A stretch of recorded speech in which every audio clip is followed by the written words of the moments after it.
Introduction, teaching key concepts such as fetching data from a server-side environment using node.js.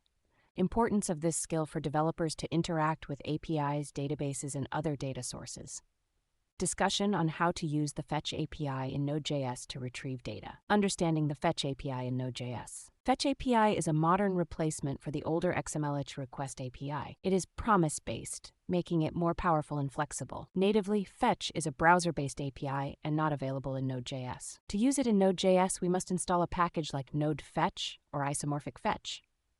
How to use the Fetch API in Node.js. Install the nodefetch package using npm node package manager.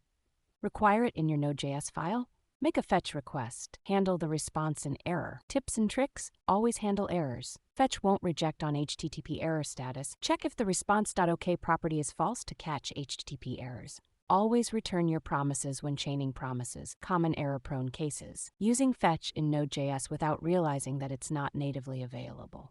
Forgetting to handle errors or not correctly handling them. Fetch will not reject on HTTP error status, so you must manually check the response.ok property. Conclusion: fetching data in Node.js using the Fetch API enhances your JavaScript skills. Importance of understanding how to use fetch in Node.js. Avoiding common mistakes.